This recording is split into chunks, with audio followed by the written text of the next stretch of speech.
Hi everyone, welcome back to your very own channel Tanya Singh. और आज हम लोग part third of the video environment and natural resources को हम लोग करने वाले हैं and it's a class 12 political science and part third of the video. So in this video we are going to cover the common but differentiated responsibilities. I'm really sorry, I thought this was मैंने आपको पिछले video में part second में बोला 3 to 4 minutes के. This is not of 3 to 4 minutes, but the coming one means part fourth will be 3 to 4 minutes.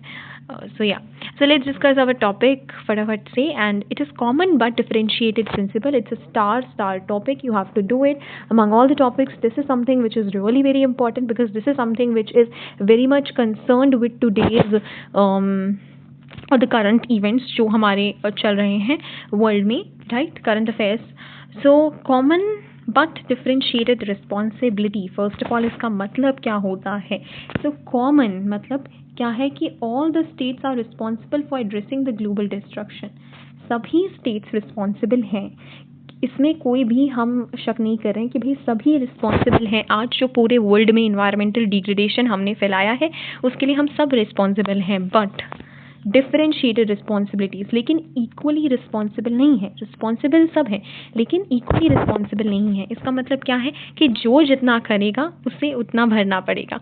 समझ में आया? इन अ वेरी सिंपल लैंग्वेज, अगर कुछ कंट्रीज़ हैं जिन्होंने सबसे ज़्यादा इन्वायरमेंटल डिग्रेडेशन किया है सो दे आर लाइबल कि वो ज़्यादा रिस्पॉन्सिबिलिटी लें इसको रोकने के लिए, एंड जो जिन्होंने कम किया है उनकी थोड़ी सी रिस्पॉन्सिबिलिटीज़ कम हो. अब देखिए, इस व्यू को लेकर काफ़ी सारे लोगों के अलग अलग व्यू हैं, राइट? तो हम कह सकते हैं कि हम 3 स्टैंसेस या 3 व्यूज़ को पढ़ने वाले हैं. पहले नॉर्थ एंड साउथ कंट्रीज़ का क्या व्यू है. All through out the chapter north and south everybody should know कि नॉर्थ डेवलप्ड कंट्रीज़ के लिए यूज़ हुआ है एंड साउथ डेवलपिंग कंट्रीज़ के लिए. ये मोस्ट ऑफ द आप वर्ल्ड में देखेंगे, here is a world map. तो जितनी भी साउथ की कंट्रीज़ हैं दे आर अभी भी डेवलप्ड नहीं है. जितनी भी नॉर्थ पार्ट की कंट्रीज हैं they are all developed countries. तो ये जो नॉर्थ एंड साउथ टर्मिनोलॉजी है वो आपको समझ आ गई होगी, राइट? तो अब देखिए नॉर्थ का क्या व्यू है. नॉर्थ का मानना है कि जो पीछे हो गया, जो भी उन्होंने पीछे वाले इश्यूज़ को छोड़कर now we will discuss the environmental issues as it stand now. तो वो पास्ट को जो भी उन्होंने जो भी उन्होंने किया, क्योंकि अगर आप देखा जाए तो वो हमसे पहले डेवलप्ड हुई हैं, यानी कि उन्होंने ऑलरेडी काफ़ी डैमेज जो है वो कर चुकी हैं एनवायरमेंटल डिग्रेडेशन को इन the process of their developing, क्योंकि इंडस्ट्रियलाइजेशन पहले डेवलप्ड कंट्रीज़ में स्टार्ट हुआ है. But what they want is that कि हम पीछे वाला सारा भूल जाए. पीछे जो हुआ वो हुआ. आज जो है हम सभी डेवलप करें, हम सब कोल, फॉसिल फ्यूल्स और एनवायरमेंटल रिसोर्सेज को यूज़ कर रहे हैं, डिग्रेड कर रहे हैं. तो पीछे वाला छोड़कर आज जो इश्यूज़ हैं उसके बारे में करें, और आज के हिसाब से क्योंकि everyone is doing, so everyone is equally responsible for ecological conservation. Burdens जो है वो सभी पे इक्वली होने चाहिए कि सभी का जो है, मान लीजिए मैंने बोला कि कोल जो है सभी कंट्रीज़ को बाय 2030 जो है आपको कोल बिल्कुल ही बंद करना है. तो इसमें एक एग्जांपल है, it's a assumed situation just to make you understand कि रियल ग्राउंड में कैसा हो रहा है, बिकॉज प्रैक्टिकली आपका पेपर और ज़्यादा ऐसा बनता जा रहा है. It's more related to the practical mindset, not just की रोट लर्निंग. सो या तो 2030 में कोल बंद करना है तो सभी को 2030 में करना पड़ेगा, लेकिन नहीं, साउथ वाले कहते हैं कि नहीं 2030 कैसे, अभी तो हमने डेवलप होना स्टार्ट ही किया है, हम कोल बंद कर देंगे तो हमारी इंडस्ट्रीज कैसे स्टार्ट होंगी, हमें 2070 तक का टाइम दीजिए, right? So this is what is happening. South कहता है कि पीछे वाले इश्यूज़ को छोड़ दीजिए, अभी जैसे इश्यूज़ चल रहे हैं उस हिसाब से कीजिए और हम सब इक्वली रिस्पॉन्सिबल हैं. वहीं साउथ कहती है कि जो डेवलपिंग कंट्रीज़ हैं जो अभी भी डेवलप हो रही हैं वो फील करती हैं कि जो आज इकोलॉजिकल डिग्रेडेशन हम वर्ल्ड का देख रहे हैं वो हमारी वजह से नहीं हुआ है, बट बिकॉज ऑफ इंडस्ट्रियलाइजेशन जो कि डेवलप्ड कंट्रीज़ ने पहले अंडरटेक किया है, उन्होंने एक्चुअली में जो है इन्वायरमेंट को और ज़्यादा डिग्रेड कर दिया है. और अगर उन्होंने ज़्यादा डिग्रेडेशन कोर्स किया है तो उन्हें रिस्पॉन्सिबिलिटी भी ज़्यादा लेनी पड़ेगी, जैसे कि मैंने बोला, राइट? सो अभी तो डेवलपिंग कंट्रीज़ जो है वो अपने in the process of industrialization ही हैं, एंड ये अनफेयर होगा उन लोगों के लिए कि उन्हें डेवलप होने का मौका अच्छे तरीके से नहीं मिलेगा. तो definitely there would be restrictions. Special needs of developing countries को देखते हुए हमें जो है इक्वल अनइक्वल रिस्पॉन्सिबिलिटीज़, यानी कि जिसने जितना ज़्यादा डिग्रेडेशन किया है तो ज़्यादा रिस्पॉन्सिबिलिटी नॉर्थ कंट्रीज़ के पास, यानी कि डेवलप्ड कंट्रीज़ के पास होनी चाहिए, और हम लोगों के पास थोड़ी सी कम होनी चाहिए, right?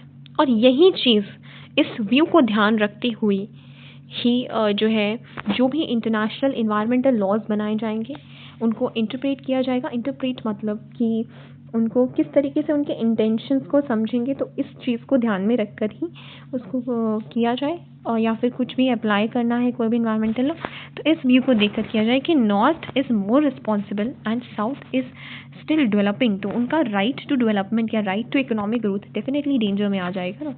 So this is their. अब स्टैंड देखते हैं रियो डे जनेरो का क्या स्टैंड रहता है। सो ये जो आर्ग्यूमेंट है साउथ वाली को सपोर्ट किया है किसने, रियो डे जनेरो ने। तो नॉर्थ वाली को या डेवलप्ड कंट्रीज़ के व्यू पॉइंट को मोस्टली लोगों ने जो है एक्सेप्ट नहीं किया है। सबने ये एग्री किया है कि yes developing countries the south have the right to economic growth. तो ये कॉमन बट डिफरेंशिएटेड रिस्पॉन्सिबिलिटी का प्रिंसिपल इसी इशू से आया। तो येस रियो डे जनेरो जो है अर्थ समिट 1992 में भी जो है ये प्रिंसिपल को अपहोल्ड किया गया है, इसको सपोर्ट किया गया है कि yes there should be common but differentiated responsibility. And एक पार्ट है रियो डिक्लेरेशन का जो इस चीज़ को बहुत ही अच्छे तरीके से बताता है। वो बोलते हैं state shall cooperate in the spirit of global partnership to conserve, protect and restore the health and integrity of the Earth's ecosystem। अब इसके अकॉर्डिंग जो है उन्होंने डिफरेंट कॉन्ट्रीब्यूशंस बनाए हैं of different countries in the environmental degradation, right. States in the environmental international politics refers to the countries, ठीक है, not the states. States की कॉमन बट डिफरेंशिएटेड रिस्पॉन्सिबिलिटीज़ है और डेवलप्ड कंट्रीज़ ने भी रियो डे जनेरो में ये जो है एक्सेप्ट किया है कि येस उनकी रिस्पॉन्सिबिलिटी बनती है टुवर्ड्स द सस्टेनेबल डेवलपमेंट, क्योंकि डेवलपमेंट बिकॉज सोसाइटी पे काफ़ी ज़्यादा प्रेशर पड़ रहा है और उनके पास ज़्यादा फाइनेंशियल रिसोर्सेज भी है और टेक्नोलॉजी भी है। बात ये भी है कि उनके पास ज़्यादा टेक्नोलॉजी भी है और फाइनेंशियल रिसोर्सेज भी हैं कि वो अब जो है इन इश्यूज़ को यूज़ करें। नेक्स्ट यूएनएफसीसी का स्टैंड क्या है। सबसे पहले तो यूएनएफसीसी की फुल फॉर्म आप सभी लोगों को पता होनी चाहिए, that is United Nations framework convention on the climate change. ये 1992 में यानी कि जिस टाइम पे अर्थ समिट ही साइन हुआ था उसी टाइम पे यूनाइटेड नेशंस का कन्वेंशन आया था। इसके अंदर एक्चुअली में पार्टीज़ को बोला गया था कि you have to protect the climate system on the basis of equity and in accordance with their common but differentiated responsibilities and respective capabilities, यानी कि आपको इक्वली ही आपको जो है कॉन्ट्रीब्यूट करना है towards the protecting the climate system. लेकिन यहाँ पर भी यूएनएफसीसी ने भी कॉमन बट डिफरेंशिएटेड रिस्पॉन्सिबिलिटीज़ के प्रिंसिपल को जो है वो अपहोल्ड किया एंड सपोर्ट किया और उन्होंने बोला जिसकी जितनी कैपेबिलिटी है उसके हिसाब से जो है आप प्रोटेक्ट कीजिए लेकिन कंट्रीब्यूट कीजिए।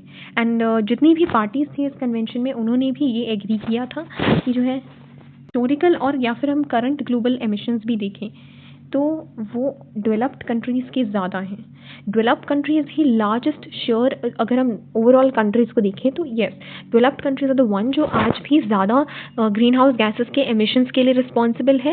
And so any way out of this space अगर आपसे ग्रीन हाउस गैसेस पूछ लिए जाएंगे so you should know at least 2 to 3, that is ozone, methane, carbon dioxide. मैंने बोला कि जो पर कैपिटा एमिशंस हैं डेवलपिंग कंट्रीज़ के वो आज भी रिलेटिवली अगर हम डेवलप्ड कंट्रीज़ के साथ कंपेयर करें तो लो है, जैसे China, India and other developing countries हैं।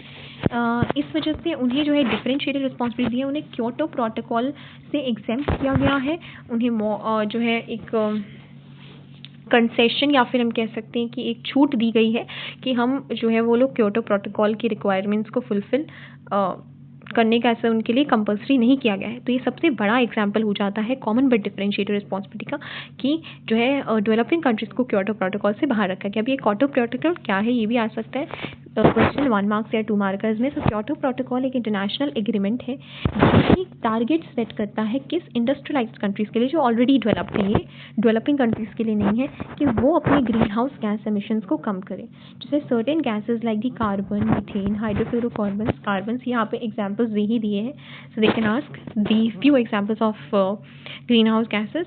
ये सारे जो हैं ये वो रिस्पॉन्सिबल होते हैं partially for the global warming, the rise in the global temperature, जिसके बहुत सारे कैटास्ट्रॉफिक कॉन्सिक्वेंसेज जो हमने लास्ट पार्ट में भी किया था, अफ्रीका में ड्रॉट जैसी सिचुएशंस हमें देखने को मिलती हैं। तो येस इससे जो है वो डेवलपिंग या फिर जो भी इंडस्ट्रियलाइज हो रही हैं उन कंट्रीज़ को जो है एग्जेम्प्ट किया गया है, छूट दी गई है। ये सिर्फ डेवलपिंग कंट्रीज़ या इंडस्ट्रियलाइज्ड कंट्रीज़ के लिए है। तो अगर मान लीजिए कोई क्वेश्चन आए तो you do not get confuse, आपको पता होना चाहिए कि भाई Kyoto protocol is only for industrial countries and Kyoto protocol सबसे बड़ा एग्जांपल है कॉमन बट डिफरेंशिएटेड रिस्पॉन्सिबिलिटी का। प्लस क्योटो प्रोटोकॉल जो है वो UNFCCC के बिलोंग करता है, एसोसिएट है। अब ये जो प्रोटोकॉल है वो 1997 में क्योटो जापान में साइन किया गया था, इसलिए इसका नाम क्योटो प्रोटोकॉल था। And it is based on the principles which are set out in the UNFCCC के प्रिंसिपल्स पर बेस्ड है, right. So this is all about the common but differentiated responsibilities and it is one of the very important topic. I'm also saying it again. So that's it for the video. Thank you for watching and we'll meet up in the part 4 of the video के हम common property resources की बात करेंगे, जो कि बहुत ही जो है बिल्कुल सिमिलर है टू द ग्लोबल कॉमन। ये जो है ये एक्चुअली 3 to 4 minutes का है, right. So that's it for the video. Take care of yourself, bye bye.